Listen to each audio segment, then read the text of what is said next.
What's up, everybody out there in YouTube land? Wrath2501 here with the other half of Double Feature Friday. This looked interesting. This is Holy Terra explained by an Australian, by Major Kill. Okay, so I'm actually curious to see if you can give us more details about how Terra is in Warhammer. All right, so let's go. G'day, guys and gal. In sci-fi settings, the vision of a future Earth has been explored countless times. Sometimes Yes. nuclear holocausts turn Yep. our world into a post-apocalyptic wasteland. Sometimes AIDS gets airborne and ruins everyone's shit. Zombies. And sometimes communism prevails, leading us to a Oh my glorious God. golden utopia. Can I put this Number one. here? However, it's quite rare that a setting would envision every possible outcome for our Earth all in one go. What? Earth, or Terra, as it's called in the grim dark setting of 40k, has suffered complete environmental collapse, entered a golden age, has been nuked to shit, and is now currently one planet-wide city that is absolutely miserable Coruscant. to live on. Like, I'm talking population in the quadrillions, which is obscene to think about. Today we'll go over the history of mankind's birthplace, before then diving into what life is like on Terra, and what purpose does the cradle of humanity serve in the current millennium. Huh. Let's get into it. Okay. The ancient history of Terra lines up pretty closely with our own Earth, with some key differences. One of those being that evolution from monkeys to humans was likely due to the old ones having a bit of a cheeky dabble with their DNA. But the ancient shamans on Earth were actually very early psychers. There are actually theories that, like you know, America, that's how humans were Germany, created in the and first place. Britannia, the land Aliens. masses and history of Terra are almost the same. After the 21st century, for the next 10,000-ish years, mankind on Terra entered into an age of progress, where scientific achievement and peace became the vibe. Our local star system was colonized, and the 420th remaster of Skyrim was released. Humanity did make some attempts at leaving our local solar system to colonize distant promising star systems, but without faster-than-light travel, it was taking a long-ass time to reach even nearby systems. Regardless, these 10,000 years looked a lot like our standard sci-fi predictions would. There would have been some degree of environmental preservation and population control, as Terra and Mars would have needed to produce enough food to feed the entire solar system, along with the fact that humanity before the Age of Strife was considered pretty enlightened. Then, in the 18th millennium, Quotations, warp drive was enlightened. invented, a tool that allowed ships to cover extremely far distances in incredibly short amounts of time. Trips that would take thousands of years now only took 2 weeks. Yes, there were some horrifically violent and unfortunate warp-related accidents when the drives were first being tested, but after the subsequent invention of the Geller fields, mankind was ready to absolutely fucking Even with the send Geller it. fields. And send it they did. Large swathes of the galaxy were colonized as mankind's population exploded. Contact and agreements were made with the Elder and other Xenos, whilst Orcs stood little chance against the might of mankind at its peak. Throughout all of this, Terra remained the beating heart of mankind and its capital. It wasn't yet some religious shrine or anything silly by this point, as mankind was in its golden age, also ironically called its dark age. Hence they were leaning pretty heavily on the atheist side of things. In the 22nd millennium, navigators began to randomly pop up, which allowed for even greater warp travel.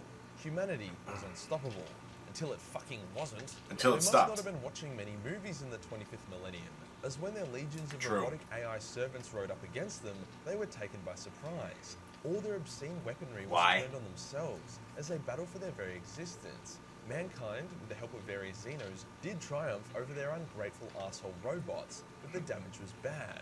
To make matters worse, various psychers began to pop up across the galaxy, and without the training and conditioning that psychers need, they were soon possessed by demons and became living gateways to hell. On top of this, the Elder were in the process of murder-fucking Slanesh into existence, which filled up the galaxy with warp storms, making warp travel incredibly difficult, cutting off mankind's empire from itself. Thousands of worlds fell, whilst pretty much all the others severely regressed. Even Terra could not escape the horrors of the Age of Strife, as it was called. Most of their people and cities were devastated by the evil men of Iron, as well as the rampaging Psychers. However, to their credit, they were able to overcome both challenges. However, humanity was mentally scarred and untrusting. Instead of reuniting their world and attempting to reclaim their empire, the humans on Terra thought it would be funny to nuke the ever-living shit out of each other, turning Terra into an irradiated wasteland that was more or less Mad Max with bits of sci-fi thrown in here and there. Knights visited Terra to see how things were going and if they could rebuild Mankind's empire. However, they were so disgusted by how savage and regressed their neighbours had become that they simply left the planet to rot. This is how Terra remained for the next 5,000 years. Like, shit did stabilise a bit. The environment 5,000 years, huh? Come back due to the massively reduced human population.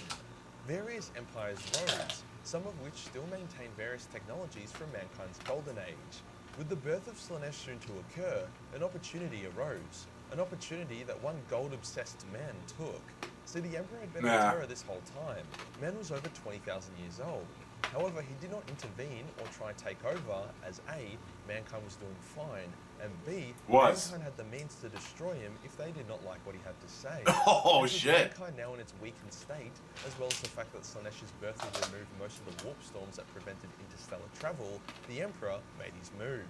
Combining his overpowered psychic abilities with his knowledge of biomancy, the Emperor led the greatest army had seen in over 5,000 years. One by one, the empires of Terra fell and joined the Emperor's Imperium of Man.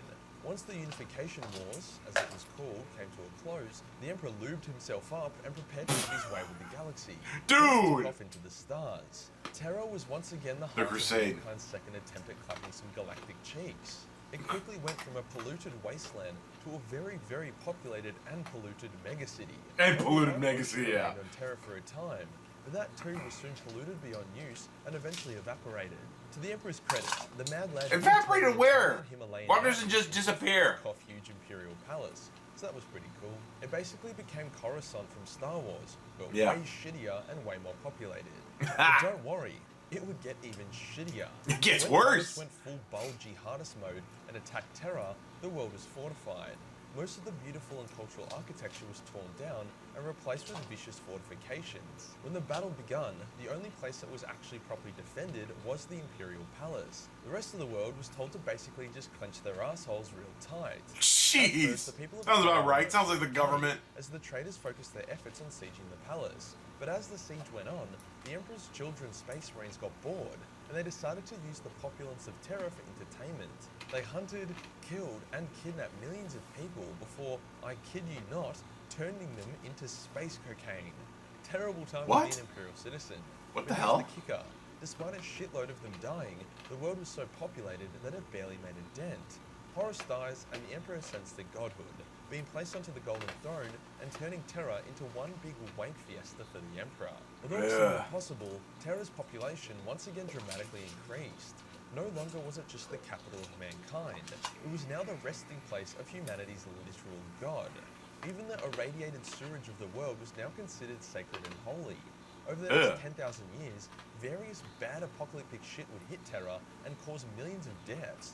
But like, there's so many people that it really didn't matter. Nobody cares. When Orc Attack Moon blew up above the throne world, thousands of moon shards fell into the planet and killed hundreds of millions of people. But that accounted for like less than 1% of the population, so who cares? Even when the Great Rift opened and a fuck-off huge army of Khorne attacked Terra, so many people died, either via demon attack or just the planet-wide riots and panic. But it was brushed off pretty quickly.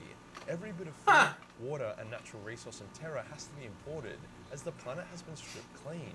Like, if there is a delay in a food shipment arriving, thousands of people will starve to death, but it's such a minute thing that it just doesn't really matter. There are multiple chaos cults and gene stealer cults on Terra, but they can't really do much, as there is just too many people around. Imagine Terra is a cookie, and the gene stealer talk about a melting pot bacterium that wants to eat the cookie. It's just not going to happen. There is too much cookie for such a small creature to consume. If the cult gets too big or annoying, then the Imperium won't hesitate to incinerate an entire city to get rid of them. Same with chaos cults. So as it stands, Terra aren't there orcs on Terra too? Overpopulated world full of suffering and poverty that consumes an obscene amount of resources on the daily whilst outputting very little itself. So is Terra even worth it? Should the Imperium let it collapse and focus on other worlds? Fuck no. Here's why. Terra's obscene population means it is the perfect recruitment ground for all the various wings of the Imperium. If only zero... No, that's all it does, is produce people. ...are capable of becoming Inquisitors, or Space Marines, or Imperial officials, or some kind of valuable person, that means that if we lowball Terra's population to be 1 quadrillion, there would be 10 billion viable candidates on the one world. it would be a gold mine for extremely rare and talented people. On top of that, it houses the Emperor, who powers and directs the Astronomicon, which is a beacon that guides mankind's ship through the warp. Without the Astronomicon, warp travel becomes extremely difficult and dangerous. On top of that, the headquarters for most of the Imperium's extremely important organizations are located on Terra, the heart of the Inquisition, the Ecclesiarchy, and the Administratum, just to name a few. Why don't we just easy replaced. Even for the Imperium, that's a huge logistical nightmare. There was once a High Lord that moved the Ecclesiarchy to a different world, and when he moved it back, the effort killed millions of people and cost a fuckload of resources. So many, in fact, that it actually resulted in his downfall. Also, the Astronomicon and the Golden Throne, which is 100 times more important than anything else on Terra combined. With the cyborg babies. If I was in control of What Terra, the hell? I would just put some shit in the water that would make half the world infertile or something. What's life like on Terra exactly? Well, Shit. I think I've already Oh, look, painted it's the kitten. picture, but it's basically divided into two classes. One class, which makes up like 0.01% of the population, are people who work officially within the Imperium. Abites, scribes, administratums, all that kind of stuff. People who actually have a purpose and aren't just on Terra to lick the dirt.